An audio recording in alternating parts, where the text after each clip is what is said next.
importância tem um nome?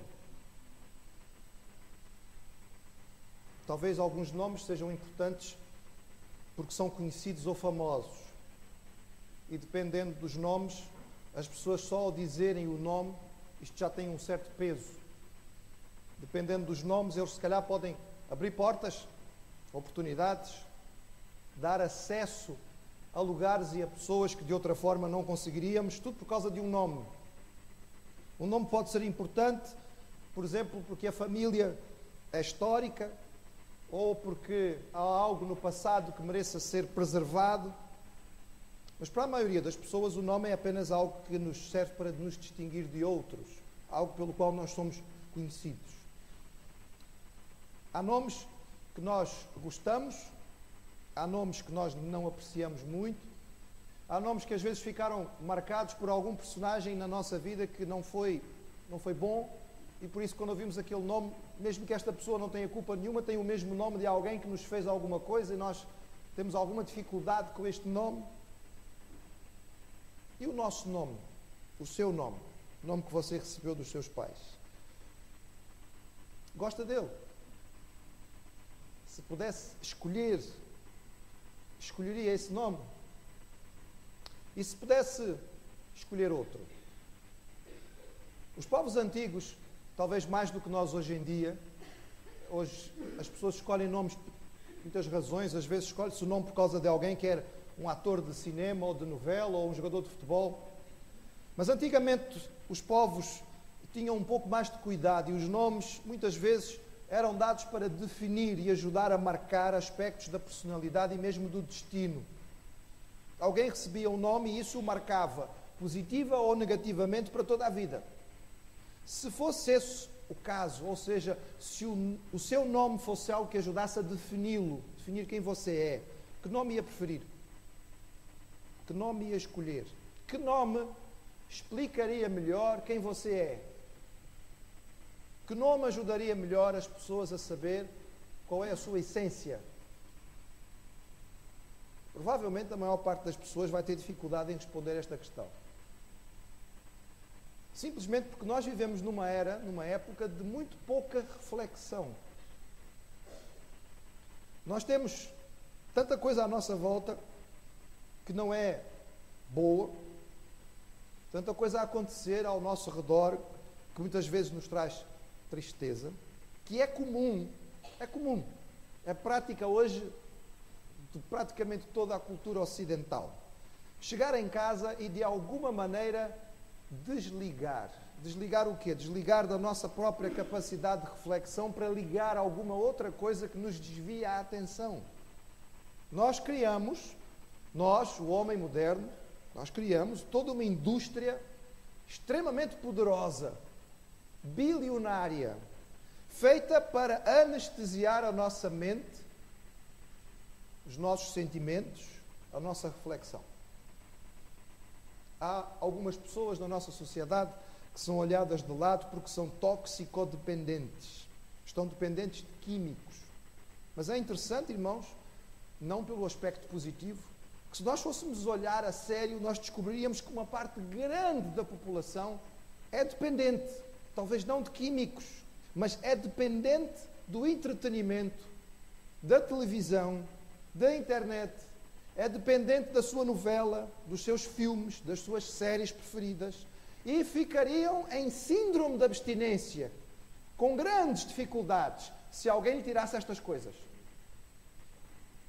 O homem moderno não quer parar para pensar, não quer parar para refletir, não quer parar para meditar. O homem moderno não gosta do silêncio, porque isto ia obrigá-lo a tentar definir melhor as coisas, e até a si mesmo. E nós temos esta dificuldade. Mas será essa a melhor maneira de viver? Na Bíblia, Deus valoriza muito os nomes. Deus dá a eles bastante importância.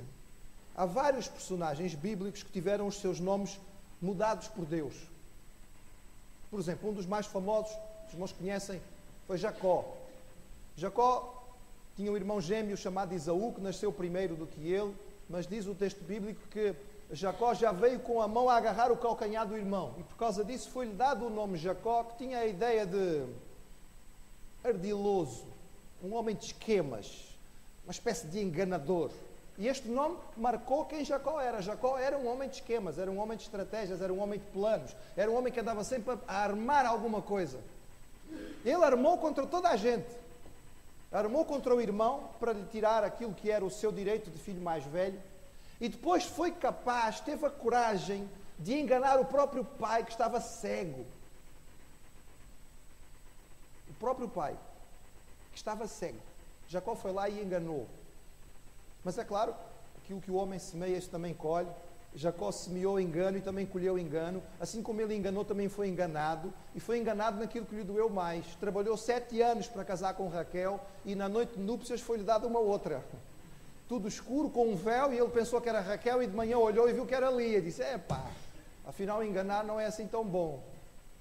Mas irmãos, este homem fazia parte do plano de Deus. E Deus entrou na sua vida de uma forma extraordinária. Tão extraordinária que a certa altura Deus disse a Jacó, tu não vais mais te chamar Jacó. A partir de hoje o teu nome vai ser diferente. Porque tu tens crescido e amadurecido de outra maneira. Tu aprendeste a andar com Deus, mesmo a lutar com Deus. Tu vais ser um príncipe de Deus. E o nome de Jacó foi mudado para Israel. E ele é o pai das 12 tribos e é o nome de uma nação que nós conhecemos hoje em dia. Histórias em que Deus muda nomes. Vamos ver uma delas. Eu convido o irmão a abrir a sua Bíblia em João capítulo 1. Nome que foi alterado pelo próprio Senhor Jesus. João capítulo 1, a partir do verso 35.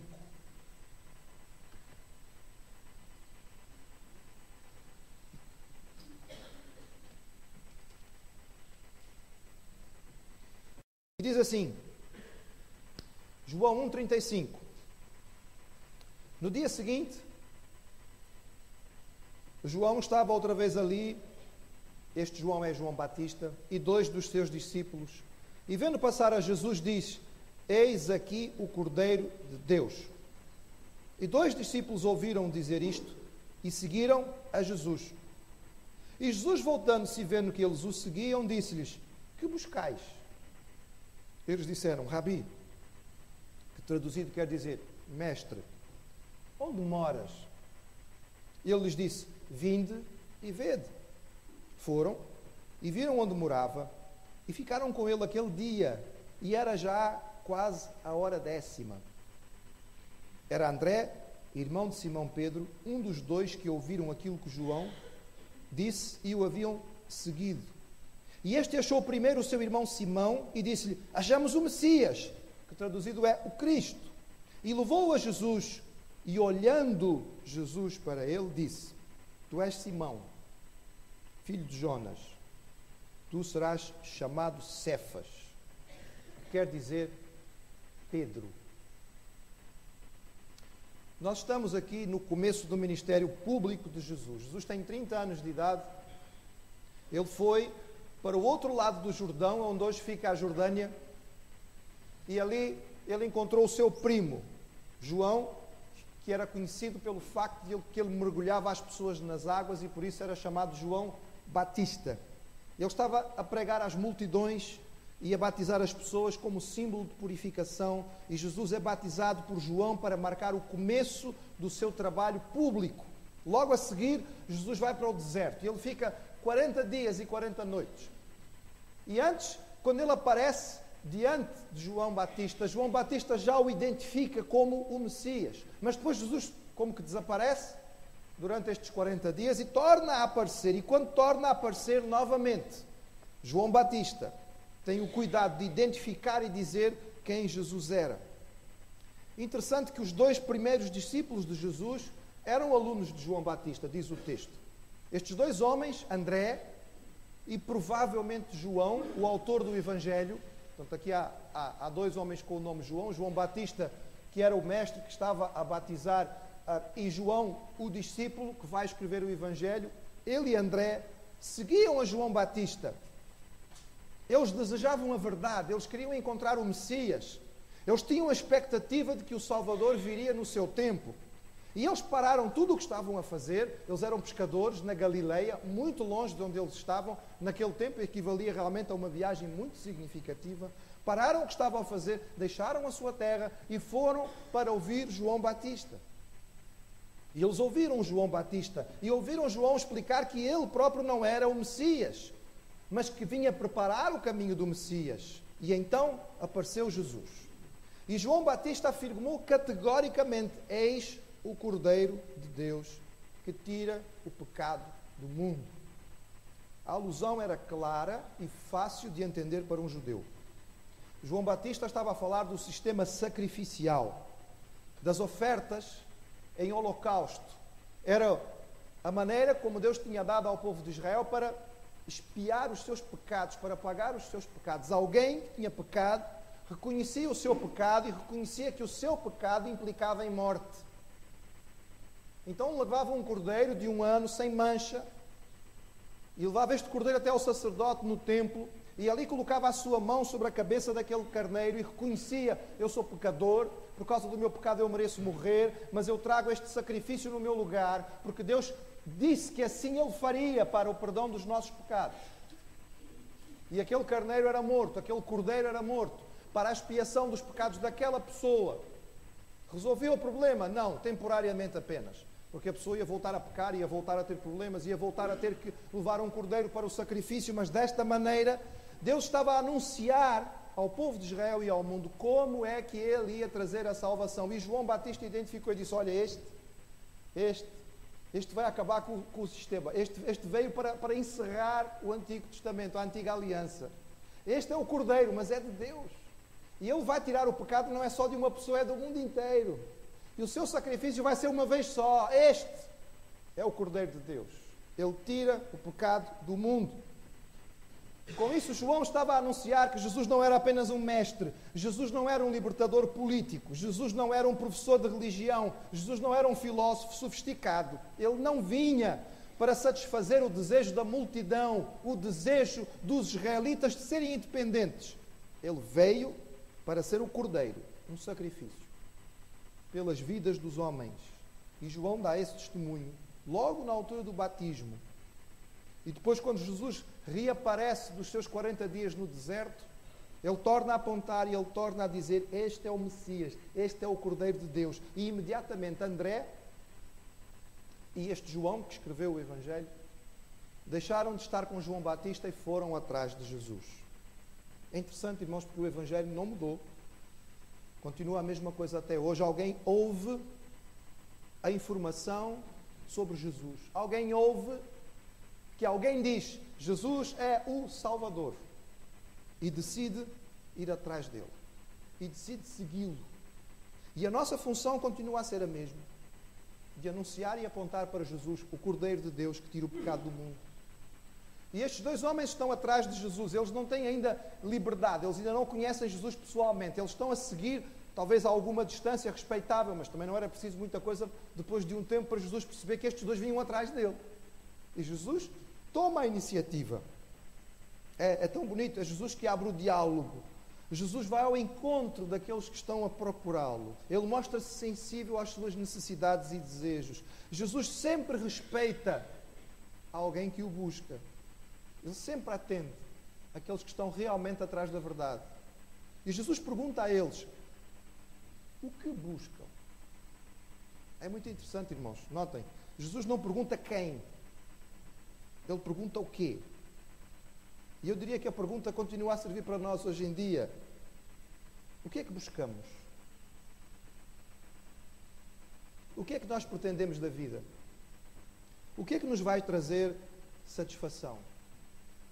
Aquilo em que nós gastamos o nosso tempo, aquilo que nós gastamos o nosso dinheiro, aquilo em que nós realmente nos dedicamos, é para conseguir o quê?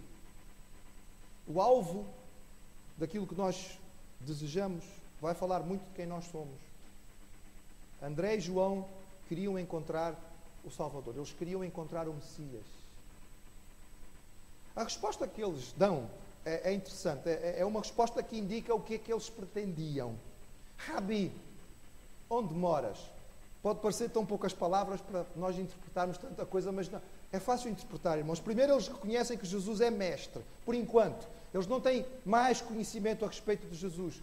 Eles não têm mais informação a respeito de Jesus, mas reconhecem que com a que têm, sabem que ele é um rabi, ele é um mestre. Rabi, onde moras? Nós queremos estar contigo. Nós queremos estar contigo de forma mais íntima, mais reservada. Nós não queremos apenas conhecer-te num caminho. Nós não queremos ter apenas uma conversa passageira. Nós queremos saber quem tu és. Nós queremos perceber quem tu és. Nós queremos aprender de ti. É isto que eles dizem quando eles perguntam ao Senhor, onde moras? Eles queriam proximidade, mais do que uma conversa passageira. Eles querem estar com Jesus, a fim de ter tempo e tranquilidade para entender quem Ele é. E Jesus abre completamente as portas, não restringe absolutamente nada, e diz, muito bem, venham e vejam. Venham e vejam. Venham estar comigo. Venham perceber quem eu sou. Venham privar. Venham se aproximar. Venham viver na intimidade. E eles foram. Agora há um pormenor aqui importante, e eu diria aos irmãos, um pormenor delicioso no texto. Não sei se o irmão reparou no versículo 39. No fim do versículo diz que era já quase a hora 10ª. É curioso porque os autores dos comentários dos Evangelhos gastam tempo a discutir inúmeras coisas, e também há muita discussão sobre este horário. Que horas eram? Há uns que dizem que João está a usar o horário judeu, e no caso isto já seria de tarde. Há outros que dizem assim, mas quando João escreveu o seu Evangelho, a maior parte dos crentes, dos cristãos, já não era judia. Ele já escreve o seu Evangelho muito mais para a frente do que o início da igreja cristã, e a maioria da cristandade já era gentílica, já era de gregos e romanos, portanto não faz sentido ele usar o horário judeu. Ele deve ter usado o horário romano tradicional, e no caso seria 10 da manhã. Irmãos, nós não conseguimos ter a certeza de exatamente o que é que isto significa, mas uma coisa nós sabemos. Décadas depois, João lembrava-se a hora exata em que ele tinha encontrado com Jesus.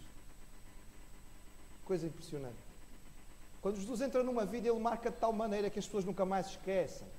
Jesus não é uma passagem na nossa vida. Ele não é apenas mais um pormenor na nossa vida. Ele não é sequer uma das coisas mais importantes da nossa vida. Ele é o Senhor. Ele não vem para ser nada menos do que isto. E quando Ele vem, Ele marca a nossa vida a partir daí, antes e depois de Cristo. E João ficou tão marcado pelo encontro com Jesus, que 4, 5 décadas, talvez mais depois, ele ainda se lembrava de qual era a hora quando ele encontrou com Jesus. E ele coloca no seu Evangelho, e era já a hora 10ª. E eles foram e ficaram com Jesus. E o resultado de um tempo com Jesus, o resultado do que o versículo diz, que passaram todo aquele dia com Ele, é que no outro dia eles já não tinham dúvida de que Jesus era o Messias. Primeiro, eles tinham ouvido falar. Primeiro, eles tinham recebido a informação de outro, mas eles foram verificar por si mesmos. E não havia outra maneira de fazer as coisas. Irmãos, não há outra maneira. Eu não posso me ser salvo pela fé do outro. Aquilo que o outro crê, ele pode me anunciar e eu posso achar muito valioso, mas eu tenho que ir lá. Eu tenho que procurar. Eu tenho que ter a minha própria experiência. Nós dizemos muitas vezes isso, irmãos, em relação àqueles que nascem na igreja. E temos uma preocupação especial com eles. Porque às vezes parece tão natural alguém que nasceu na igreja, cresceu na igreja, veio à escola dominical desde pequenino, correu pelos corredores do salão quando o culto terminou, e parece-nos às vezes que é uma coisa tão natural e tão simples. Mas, irmãos, cristianismo não é hereditário, não vem nos cromossomas, não vem no DNA. Filho de cristão não é cristão. Nasce pagão. Filho de alguém salvo não nasce salvo, nasce perdido. E precisa ter o seu próprio encontro com Cristo, porque senão não estará salvo. Não serve de nada ter toda a informação do mundo na sua cabeça e não ter tido um encontro pessoal com Ele. Estes homens ouviram Jesus dizer muitas coisas, ouviram João anunciar, dizer, Ele é o Messias. Ok, muito bem. João Batista sabe que ele é o Messias e tem certeza. Mas eles não sabiam ainda nada. Foi preciso que eles fossem. Eles foram, pessoalmente, verificar como é que era. Passaram o dia inteiro com Jesus. E no fim daquele dia, eles tinham uma experiência com Cristo. Podiam até lembrar-se da hora, passadas décadas. Eles sabiam quem era Jesus. Eles agora tinham absoluta convicção. E o que é que eles fazem a seguir? É tão interessante, diz o versículo 41.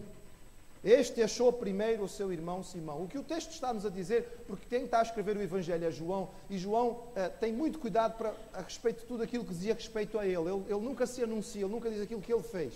Então fica sempre subentendido aquilo que João fez. O que aconteceu no outro dia foi que tanto André quanto João foram procurar os seus irmãos. André foi procurar o seu irmão Simão e João foi procurar o seu irmão Tiago. E ambos acharam os seus irmãos, e ambos trouxeram os seus irmãos a Jesus. E estes 4 homens, estas 2 duplas de irmãos, André e Simão, João e Tiago, vão ser os primeiros discípulos de Jesus, a base dos discípulos de Cristo. Inclusive aqui nós vamos ter o trio mais próximo. Engraçado porque André não faz parte, mas é Pedro, Tiago e João no barquinho, como todos os irmãos já sabem. Desde pequeninos a gente aprende a cantar na escola dominical. São o núcleo inicial, mas tendo descoberto quem era Jesus, eles não podiam deixar de ir ter com os seus mais próximos para encontrar. André teve que ir falar ao seu irmão. E ele não chega ao seu irmão com uma mensagem dúbia. Ele não chega ao seu irmão com uma mensagem assim, olha, nós achamos um mestre aqui, olha, o fulano é fantástico, prega muito, está bem, tens que vir ouvir. Não é isso que eles fazem, irmão. Veja que ele diz no texto muito claro, foi ter com o seu irmão e ele diz 3 palavras. Achamos o Messias. Eles não tinham dúvida de quem eles estavam a anunciar. Irmão, que bonito. Nós podemos aprender aqui com João Batista e com André aquilo que nós temos que fazer como Igreja de Jesus. Nós temos que apontar para Jesus e dizer, Ele é o Salvador. E como André, nós temos que levar os nossos amados a Cristo. É o melhor que nós podemos fazer. E André pega o seu irmão Simão, eu vou dizer pela mão, não sei, mas ele quase que carrega Simão, ele leva Simão até Jesus. E o versículo 42 diz simplesmente, e a língua portuguesa tem alguma limitação quando nós a comparamos com o grego original. Diz, olhando Jesus para ele, ou Jesus olhou para ele. Esta palavra, olhou para ele, não nos diz nada. Mas no seu original, os gregos tinham várias palavras, irmãos, para falar sobre olhar. E a palavra usada aqui não é simplesmente olhar. A palavra que é usada no original grego é aquele olhar fixo, aquele olhar que é feito para discernir, para prescrutar. Alguém que olha, mas olha mesmo a sério. Olha no olho. É aquele olhar que a gente diz assim, bem, ele olhou para mim, que aqui até me atravessou com o olhar. Já lhe aconteceu? Quando a pessoa olha para si, e mede, e está ali a tentar perceber quem você é. Não é um olhar passageiro, não é uma olhadinha, não. Jesus olhou nos olhos de Pedro, olhou fundo naquele homem. E a Bíblia diz, em muitos outros textos, não neste, que Jesus, quando olhava para os homens, via os seus corações. E não apenas o seu rosto. E foi o que aconteceu neste dia. Eu não sei como é que Pedro se sentiu. Fico com a ideia de que Pedro terá se sentido um bocado acanhado. Eu já disse aos irmãos, um dos meus filmes favoritos, filme antigo, chama-se Ben-Hur. E há uma única cena muito bonita com a presença de Jesus neste filme. Quando os condenados estão a ser levados para as galés, eles passam pela aldeia onde Jesus, ainda antes do seu ministério público, trabalha como carpinteiro. E quando eles estão ali cheios de sede, desesperados no meio do calor, e estão a entregar a água a todos aqueles homens, o comandante, o centurião romano, proíbe que deem água ao personagem da história, ao personagem central chamado Ben-Hur. Vocês não podem dar nada de beber a ele. Mas Jesus sai da carpintaria e vai buscar água e vai especificamente dar a Ben-Hur naquela ocasião. E toda a cena é muito bonita, porque começa com um clamor, em que aquele homem cai de joelhos e ele clama, ó Deus! E no momento seguinte, ele não consegue perceber que Deus encarnado responde a sua oração e lhe dá água. Mas no momento seguinte, o centurião, que tinha dito que não dessem água àquele homem, vem com o seu chicote para bater em Jesus, porque ele está zangado que estão a desobedecer a sua ordem. E na cena do filme nós não vemos o rosto, apenas Jesus se levanta e nós vemos de costas Jesus a olhar para aquele centurião. E a cena é tão interessante, irmãos. Se nunca viu o filme, valia a pena só por esta cena. Aquele homem encara Jesus. Ele é centurião. É homem. Mas ele encara Jesus e no momento seguinte ele abaixa a cabeça. E abaixa o chicote. E como se diria na linguagem popular, ele põe a sua viola no saco e vai embora. Porque quando Jesus olhava, ele olhava lá no fundo do coração. E Jesus olhou para Pedro. E quando Jesus olhou para Pedro, ele não apenas viu a cara de Pedro, não viu o perfil de Pedro, não viu as mãos calejadas de um pescador. Ele olhou para Pedro e a seguir, veja o que Jesus fez. Depois de o examinar, ele diz: tu és Simão, filho de Jonas. Tu recebeste o nome de Simeão, que encurtado dava Simão, um nome que significa Deus ouviu, mas que era também um nome que já tinha se tornado tradicional em Israel para falar de alguém com o nariz arrebitado.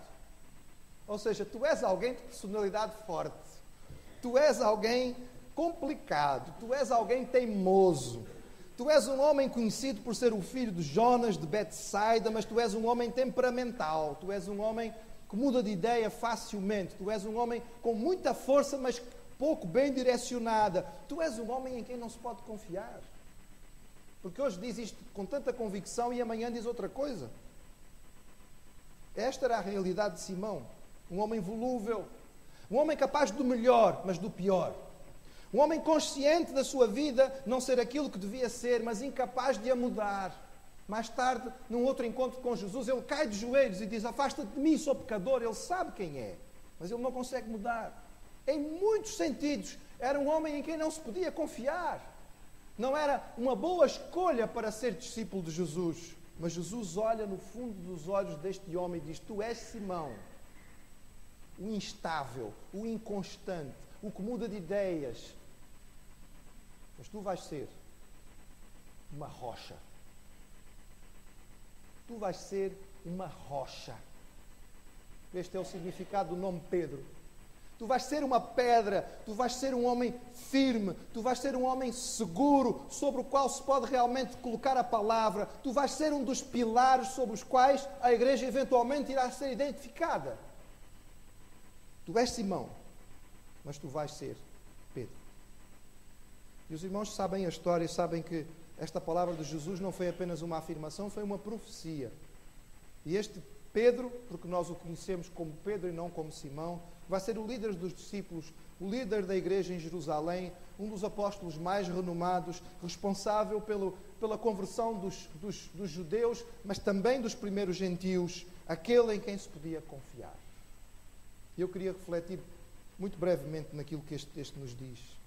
Começando por dizer ao irmão que as coisas começam pequenas, começam humildes. Jesus nasce em Belém, numa aldeia insignificante, e cresce em Nazaré, uma aldeia sem importância, e recruta 4 pescadores simples de uma província desprezada como o núcleo dos discípulos que irão mudar o mundo. E a gente diz assim: como é que é possível? Como é que Jesus pode escolher estes homens? Ele não vai para Jerusalém escolher entre os doutores, entre os mestres, entre os príncipes, entre os homens de nível elevado da sociedade. Ele escolhe 4 pescadores, homens simples, homens rudes. Hoje nós queremos tudo instantâneo. Nós hoje valorizamos tamanho e rapidez. Queremos tudo grande e depressa. Nós queremos comida de micro-ondas. Nós queremos medicamentos que atuem em 15 minutos. Nós queremos dietas que nos façam emagrecer 20 quilos em uma semana. Nós vivemos a era dos super-heróis, irmãos, em que numa hora o homem é um lingrinhas, sem força para fazer nada, e no momento seguinte ele está a voar com uma capa pelo ar. Há uma explosão nuclear, há um acidente, há uma picada de inseto, e na hora seguinte ele é super forte. É isso que nós queremos, é a era em que nós vivemos. A vida não é assim. As coisas não acontecem de um momento para o outro. Pense na semente de um carvalho. poucas árvores tão bonitas e frondosas quanto um carvalho. Você coloca uma semente de carvalho e depois você chega ali e despeja toneladas de concreto por cima. E você pensa, acabou. O que é que esta sementinha pode contra estas toneladas de concreto? Mas passados anos você chega naquele mesmo local e onde há aquela tonelada de concreto, talvez a fazer um passeio ou a base de uma estrada, você percebe que ali nasceu uma árvore. E ela foi subindo. E as suas raízes vão arrebentando o concreto por todos os lados onde vão. E se tiver cuidado e colocar uma parede ali por perto, ora, ela vai cair. Mas foi devagar. O Senhor começou o seu ministério e Ele trabalha desta maneira. Jesus usou sistematicamente o exemplo da agricultura para nos falar do reino de Deus. O Senhor quer fazer a transformação da nossa vida. Não vai mudar de um dia para o outro, não vai acabar tudo e você não vai se transformar em uma pessoa completamente diferente de hoje para amanhã. Mas Ele quer começar hoje. Transformar o seu coração hoje. Levá-lo a ter paz com Deus hoje. E caminhar consigo para fazer a diferença na sua vida. E Jesus faz isto buscando estar junto com os seus, de forma íntima e próxima. Ele nos chama para um discipulado. O Senhor trouxe para perto de si este grupo de homens para que eles pudessem andar com Ele no dia a dia, para que eles privassem com Ele. Ele não chamou a eles e não nos chama a nós para uma prática religiosa ocasional. Ele não nos chama para um compromisso esporádico de culto. Ele não nos chama para virmos de vez em quando à igreja. Ele nos chama para andar com Ele todos os dias, próximos, num compromisso sério e constante. A salvação vem por meio de uma relação com Cristo e não de uma filiação religiosa. Ele chamou estes homens para andar com Ele. Ele continua a chamar-nos para andar com Ele, para sermos seus discípulos. Quando Jesus entra numa vida, a mudança é radical. Ele propõe alterações que só Ele pode fazer. Porque Ele conhece o nosso coração e a nossa essência como ninguém. E Ele pode mudar o nosso futuro, só Ele pode fazer, nos levar a alcançar o nosso potencial. Simão o instável torna-se Pedro a rocha. O que é que Ele quer fazer com a sua vida? Eu não sei, mas é extraordinário. E o convite permanece. Nós continuamos a apontar para Jesus e a dizer, Ele é o Salvador. E continuamos a dizer assim, Ele o está a chamar. E quando Ele nos chama para uma vida com Ele. E para que nós pudéssemos ter esta vida transformada, Ele teve que dar a sua por nós.